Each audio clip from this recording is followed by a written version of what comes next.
Bangla television শুধু বিনোদন নয়, সংস্কৃতির আয়না। নাটকের সংলাপে উঠে আসে সমাজ, চরিত্রের ভেতর দিয়ে দেখা যায় সময়। গত ৫০ বছর ধরে বাংলা টেলিভিশনের বিবর্তনের নানা ধাপ আর গল্প উঠে এসেছে বাংলা টেলিভিশনের ৫০ বছর বইটিতে। পাঠ আলোচনায় উঠে আসে স্মৃতিচারণও। আরও জানাচ্ছেন মিথিলা নাজনীন। একটি পর্দা, কিছু আলো, কিছু শব্দ নিয়ে শুরু হওয়া একটি স্বপ্নের যাত্রা বাংলা টেলিভিশন।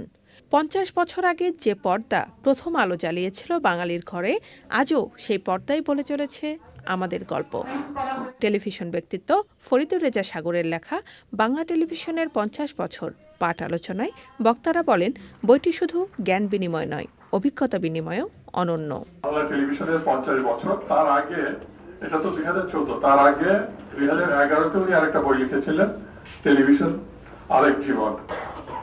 এই যে সাগরের পুরো জীবনটাই যে টেলিভিশনকে কেন্দ্র করে, শুধু টেলিভিশনে অনুষ্ঠান নির্মাণ বা টেলিভিশনে পাণ্ডুলিপি রচনা এর ভিতরেই সীমাবদ্ধ ছিল না।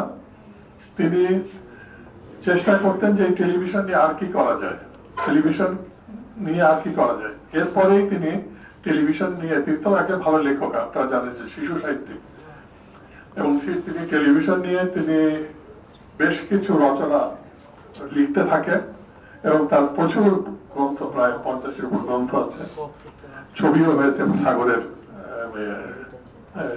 স্ক্রিপ্ট থেকে, পাণ্ডুলিপি থেকে। ফরিদুর রেজা সাগরের বই বাংলা টেলিভিশনের ৫০ বছর। এটা কি ফরিদুর রেজা সাগরকে খুশি করার জন্য অথবা চ্যানেলকে খুশি করার জন্য? খুব বড় প্রশ্ন উঠতে পারে। আসলেই তাই নয়। ফরিদুর রেজা সাগর চ্যানেল আই এবং ইমপ্রেস সহ অনেক ব্যবসার সঙ্গে জড়িত, অনেক কিছু। ওনার কেউ দিল্লি দেয়নি যে ওনাকে একটা বই লিখতে হবে বাংলা টেলিভিশনের ৫০ বছর। আরো অনেক কিছু লিখেছে। এটা একটা মিডিয়ার প্রতি একটা ভালোবাসা, যেটাকে ইংরেজিতে বলে প্যাশন, সেটা না থাকলে এই লেখাটার জন্য এত বড় বই এবং শ্রম দিয়ে লেখা এটা সম্ভব না। উনি নাটক বানান, উনি নাটক লেখেন, উনি গান লেখেন, উনি বিজ্ঞাপন চিত্র বানান, উনি ম্যাগাজিন অনুষ্ঠান করেন। আমি একজন যদি সিনেমা পড়ুয়া হই, তাহলে কি আমি শুধু সিনেমাই বানাবো? সিনেমার সঙ্গে যা কিছু সব কিছু বানাবো। এই বইটা যদি আমার কিশোরকালে আসতো, তাহলে আমার জীবনটা বলতে চাইতাম।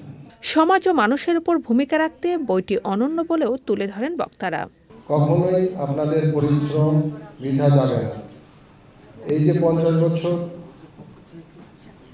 বইটা লিখেছে, হঠাৎ করে মনে পড়লো আমার ৫০ বছর হয়ে গেছে, একদম সেম টাইম এই বইটা লেখা হয়েছে।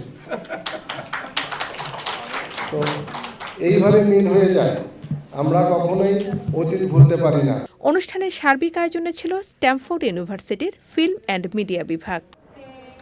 Mithila Nazneen, channel I, Dhaka.